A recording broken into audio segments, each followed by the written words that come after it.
Hello dear students, today we are going to start a new chapter. It is based on motion and measurement of distances. See, all of us are most of the time moving from one place to another. Now look at this picture here. Here we can see three things. One is a tree, a house and a car. Okay. Now here the tree, does the tree move from place to place? No. Does your house move from place to place? See, when morning you want to come to school, does the school come to your house or you go to the school?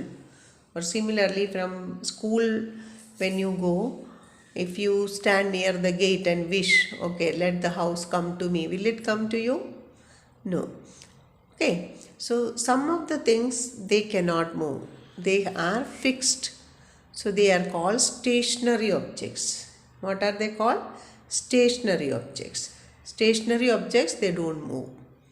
Whereas other things like the car or you yourself, all of them, if you look at the birds, animals, bus, train, ship, aeroplane, all these things, they move from place to place or they cover some distance. Okay.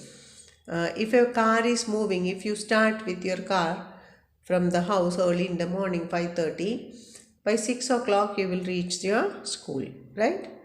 So when any objects or anything they change their place, when they move from one place to another, or when they change or when they cover a distance and change their position, then it is called in motion.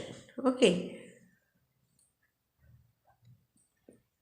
It is a main characteristics of moving bodies. What do? They change their position with time. Okay. So what is motion? An object is said to be in motion, or when an object is said to be in motion or moving when its position changes with time. When 5 o'clock, when you look at it, it is near your house, the car is near your house, it start moving by 6 o'clock if it reaches the school. That means with time, the car has moved through a particular distance. Then it is called, we say that the car is in motion. Okay. Now, if an object is moving, we say that it is in motion. And if it is not moving, we call it stationary. We discuss like that, right?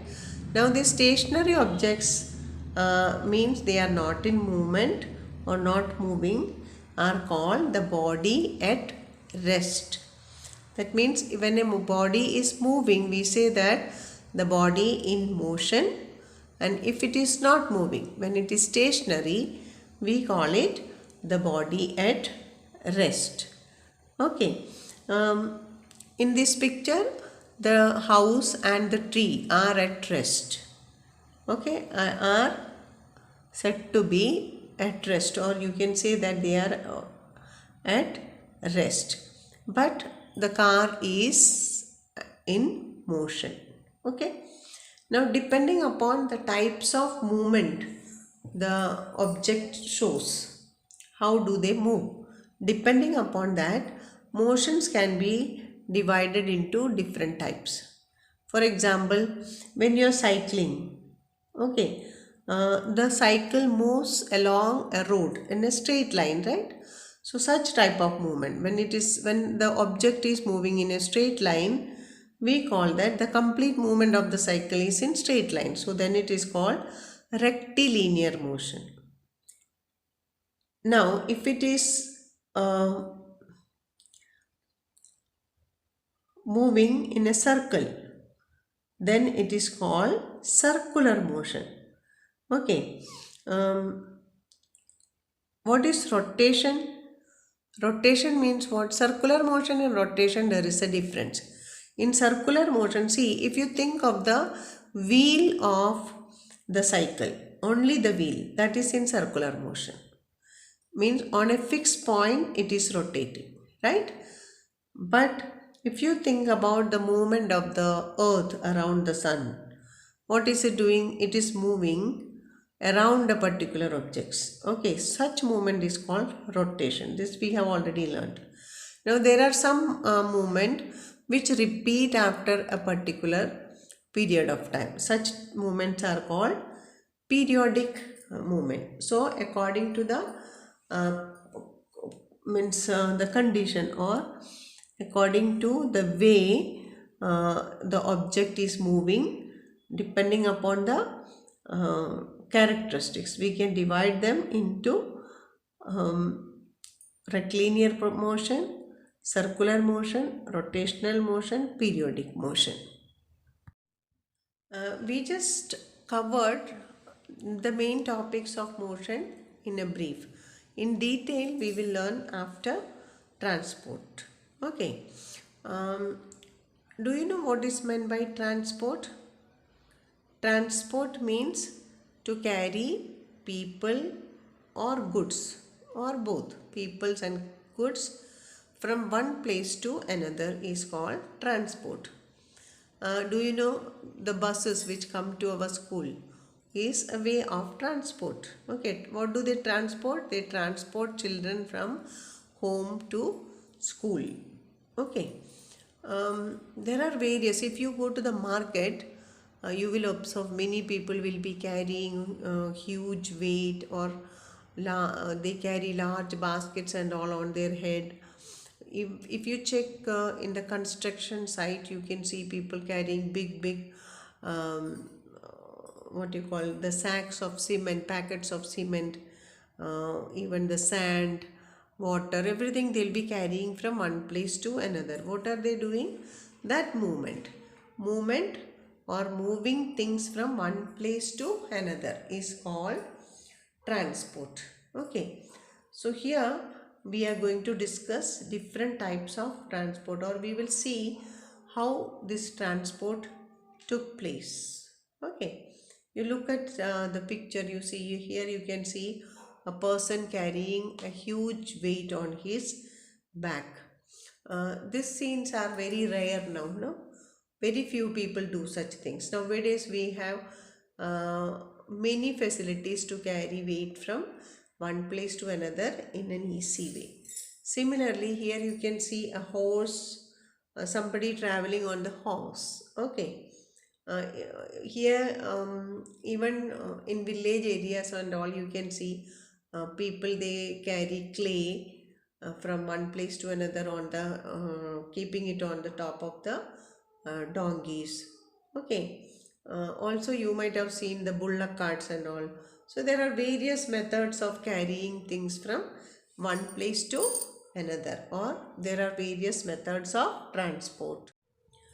See, in olden time, in ancient time, what people used to do, everything from one place to another.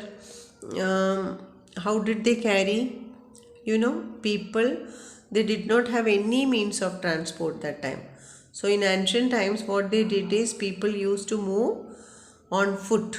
They used to walk, or very rarely, if they are used to use animals to carry the goods as well as themselves. Which animals they were using? They were using elephants, camels, horse, all these animals for transporting. Even donkeys were used for that. Okay. First they were using the animals, and then they used the animal to pull cart, like camel carts. Camel carts are very common to you people. You might have seen them. Okay. Camel cart, bullock carts and all.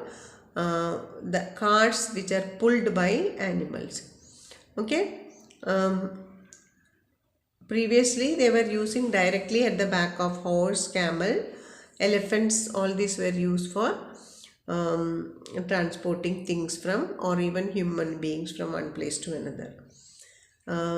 Also they were using water transport, like boats were used to take things, okay, from one place to another. See, here you can see the bullock carts and the camel cart, the horse carriages are there. And then if you see here, you can see the camel cart, And then if you see, you can see the most commonly used vehicle. What is it? Cycles.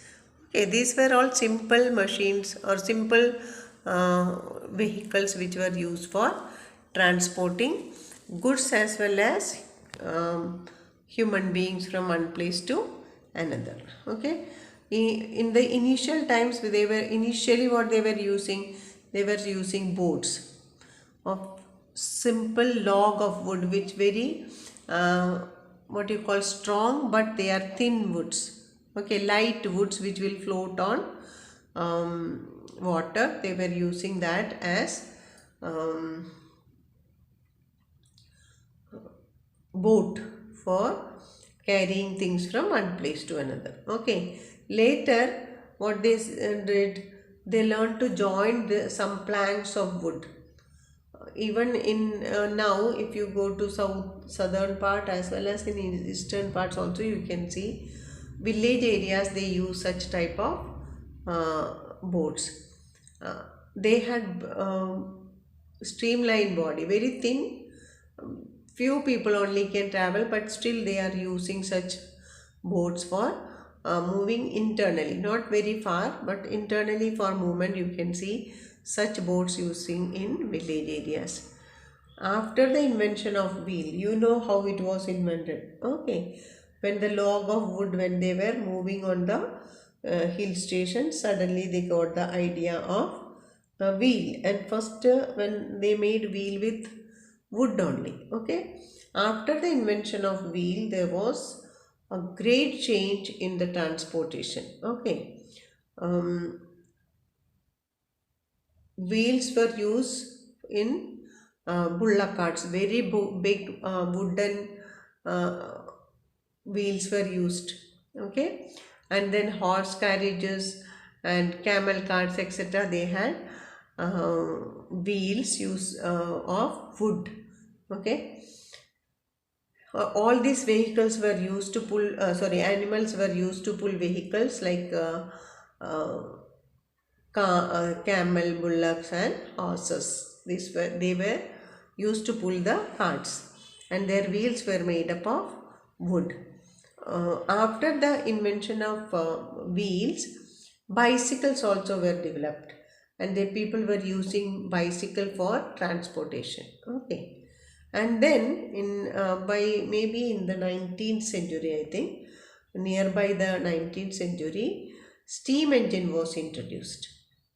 And the invention of steam engine made drastic change in transportation. uh, Actually, steam became a very new source of power to uh, run the vehicles easily. And steam engine, uh, what is a steam engine, you know? The engines which use coal for making the steam, and this steam was used as the fuel. Okay, they were used to pull trains were moving on it, ships were moving on it, and many engines. Steam engines were also used to run ships. And then actually what they were doing, external combustion was there. That is, they used to put fuels and they made steam from that, and using that steam, for example, coal was used, and with that steam, um, means this uh, burning process was done outside the engine. Okay, and then from there the steam was produced, and that steam was used to move the engine. Okay, and after that, internal combustion engines were invented. Like now we use no petrol or diesel. We don't pour or we don't burn petrol or diesel outside the vehicle, right? It is done inside only, or not openly burned, but internally it get burned. Okay, and after that invention, we got vehicles which are automobiles. That is car, buses, truck, motorcycle and all, which they move by themselves. Okay, Even automated motors, motor fixed ships were also, boats and ships were also used now.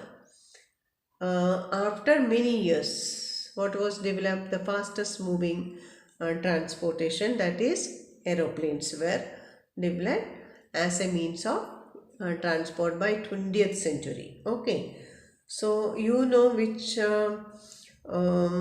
after the invention of petrol and diesel, which all vehicles came: scooter, bike, buses, cars, trucks. Okay, all this automated, I told you, motorized boats and all, they were used by people for moving from one place to another. After that, after the invention of aviation fuel and aeroplanes, helicopters and aeroplanes were used for moving from one place to another, also for taking things from one place to another, transporting goods from one place to another. Now we are using electric trains, or we have monorails, supersonic aeroplanes, which can fly at means faster than the sound. Okay, so now we have too much developed technologies for transportation. Okay, even we have spacecraft and all. uh, Too much. Okay, very fast moving vehicles are available now. Okay, that is possible because of the invention of many new, or what you can say, very effective fuels, and also the technology. Okay, so we learned about different means of transport. What are the different means of transport? In lower classes already we have discussed, that is on road, that is on land, and then rail transport, and then we have water transport and air transport. We have already learned in lower classes that the cheapest one is water, and the costliest one is air transport. Okay, so we learnt the history of transportation, from where it started and where we are now. Okay, in the next class we will learn about distances. That's all for today. Thank you.